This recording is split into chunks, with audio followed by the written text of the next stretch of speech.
High, hello guys, good evening. সবাই কেমন আছো? আশা করি ভালো আছো সবাই। সো ভিডিওটা দেখে বুঝতেই পারছো যে আমি কোথায় গেছি, কোথাকার গল্প আজকে বলছি তোমাদেরকে। বেসিক্যালি এটা আমাদের হচ্ছে জগন্নাথ মন্দির। না, এটা পুরী নয়, এটা আমাদের ওয়েস্ট বেঙ্গলের জগন্নাথ মন্দির, যেটা আমার নিজের শহরে হয়েছে। তার জন্য আমি সত্যিই মানে ভীষণ ভীষণ খুশি। কারণ আমি কখনো রাম মন্দিরেও যাইনি, কখনো আমি পুরীর মন্দিরেও যাইনি। ওই সৌভাগ্য আমার হয়নি ওখানে যাওয়ার। ইচ্ছে থাকলেও সৌভাগ্য হয়নি। বাট এটা যেহেতু আমার নিজের শহরে হয়েছে, তো সৌভাগ্য হয়েছে আমার যাওয়ার। তবে হয়েছে তো অনেক দিন আগেই। আমি গিয়েছিলাম, রিসেন্টলি গিয়েছিলাম, কারণ ওই সময় আমি যেতে পারিনি। তো হয় না, ওই কথায় বলে না যে ভগবান যেদিন চাইবে ওই দিনে তুমি ভগবানের মন্দিরে যেতে পারবে। হয়তো ভগবান এতদিন চায়নি, তাই আমি যেতে পারিনি বাড়ির কাছে হওয়া সত্ত্বেও। তো ফাইনালি আমি গেছি। মানে অনেস্টলি বলছি, আমি বাইরে থেকে দেখে তো ভীষণভাবে ভালো লেগেছে। তবে যেটা মানে বেশি মানে ওখানে যখন এন্ট্রি করলাম, ধীরে ধীরে যখন একদম মেন মন্দিরের কাছে গেলাম, আমার না অনেস্টলি বলছি, আমার চোখ থেকে জানি না কেন আমার জল পড়ে যাচ্ছে। মানে মনে হচ্ছে না আমি তো কখনো কি বলবো, কখনো আমি সত্যি কোনো মন্দিরে যাইনি। মানে মন্দির বলতে আশেপাশে যেসব আছে, মানে ইন্ডিয়ার যত বড় বড় মন্দির আছে আমি কখনো যাইনি। তো সে জায়গা থেকে আমার কাছে এটা অনেক বেশি আবেগপ্রবণ হয়ে গেছে। আমার মনে হচ্ছে যেন আমি পুরো একদম স্বর্গে পৌঁছে গেছি, এরম ফিল হচ্ছে। যেখানে অনেকে ওখানে নাম সংকীর্তন চলছে, অনেকে কেউ মানে ওই দিন সানডে ছিল, মেবি, হ্যাঁ সানডেই ছিল। আর ভীষণ রকমের ভিড় হয়েছে। তার সঙ্গে একদম সমুদ্রের হাওয়া দিচ্ছে, ফুরফুরে হাওয়া। যদি একটু ফাঁকা হতো হয়তো আরও বেশি মজা পেতাম। বাট স্টিল মানে দেখেই ওখানে আমার ওই আবেগপ্রবণ হয়ে পড়েছি আমি। ওখানে ঢুকেই ওই রকমই ফিল হচ্ছে। আই থিঙ্ক আমার নয়, বাকি যারা গেছে প্রত্যেকেরই হয়তো মনে হচ্ছে যে হ্যাঁ, একটা স্বর্গে পৌঁছে গেছি, এরকমই ফিল হচ্ছে।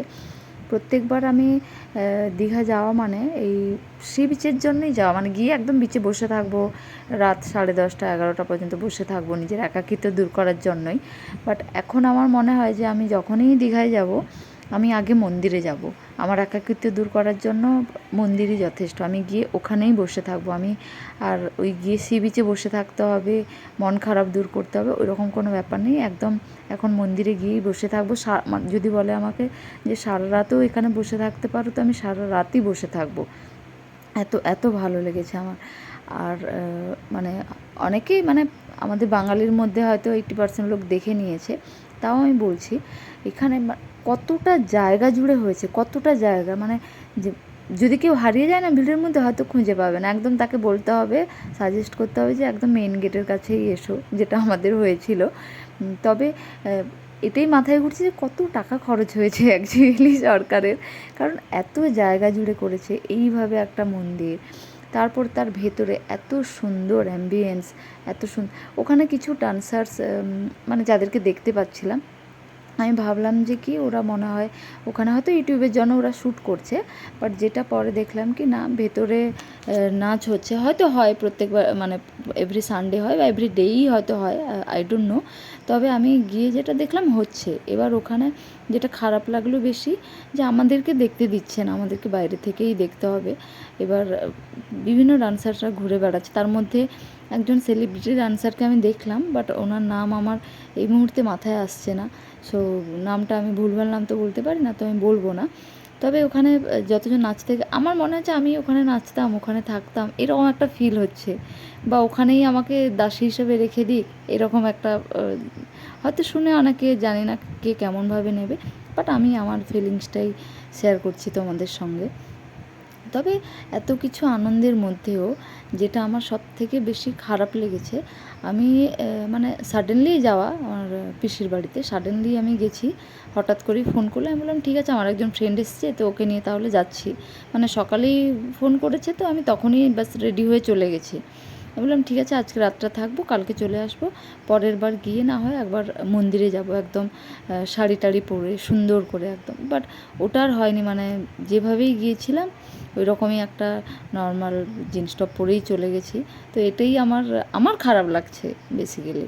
ওখানে অনেকেই অনেক রকমের, যার যে যেটাতে কমফোর্টেবল পরেছে ড্রেস। তবে আমার মনে হয় আমি হয়তো শাড়ি বা কোনো চুড়িদার পরলে হয়তো বেশি আমি বেশি খুশি হতাম। এবার মন্দিরটা শুধু দেখো তোমরা। মানে এটা আমি একটু দূর থেকে নেওয়ার চেষ্টা করেছি। মন্দিরটা দেখো, যে মানে ভেতরটা শুধু দেখো, ভেতরে নাচের ডান্স কম্পিটিশান তো বলবো না, ডান্সই হচ্ছে। তো ভেতরটা দেখো, মানে বলবে না যে এটা আমরা স্বর্গে এসে গেছি, আমার তো তাই ফিল হচ্ছে। তো বাকি কে কে এখনও পর্যন্ত গেছো আর কে কে যাওনি সেটা বলো।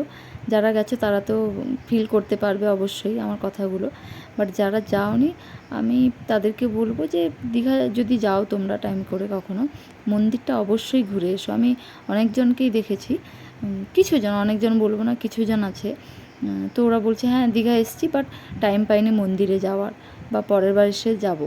তো আমি রিকোয়েস্ট করব আগে বরং তোমরা মন্দিরেই যাও, মন্দিরে গিয়ে ভগবানের আশীর্বাদ নাও। মানে যিনি হচ্ছেন জগন্নাথ দেব, মানে জগতের নাথ উনি, তো ওনার থেকে আগে আশীর্বাদ নাও। বাকি তর্ক বিতর্ক তো যারা আছে পলিটিশিয়ান, যারা ওইসব রাজনীতি করে তারা তো করবে, তাদের সঙ্গে আমাদের কোনো লেনা দেনা নেই। আমরা ভগবানের কাছে যাব, আনন্দ করব, ভগবানের আশীর্বাদ নেব, চলে আসবো। কে কী করছে, কে পেছন থেকে কি বলছে, কমেন্ট করছে, ডাজ নট ম্যাটার, আমাদের কাছে ভগবানই সব। তো তাই আমি সবাইকে রিকোয়েস্ট করব, যখনই তোমরা দীঘা আসবে ঘুরতে, আগে ভগবানের কাছে যাও, তারপরে বাদবাকি তোমাদের যা যা কাজ আছে অবশ্যই ওইগুলো করো, ওইগুলোর জন্যই তোমরা তো ডেফিনেটলি আসবে। তো আমি যেহেতু এটা আমার একদম কাছে হয়ে গেছে, এরপর থেকে আমি একবার দেখে নিয়েছি, আমার মনে হচ্ছে আমি এভরি সানডেই যাই ওখানে, গিয়ে ওই অ্যাম্বিয়েন্সটা নিই, ওই ফিলিংসটা নিই। তো এরপর থেকে আমি যতবারই যাব ততবারই ভিডিও করব যদিও, তবে আমি আবার ট্রাই করছি নেক্সট সানডে যাওয়ার। জানি না যেতে পারবো কি না, তবে আমি ট্রাই করছি যাওয়ার। সো আজকের ভিডিও আমার এইটুকুই।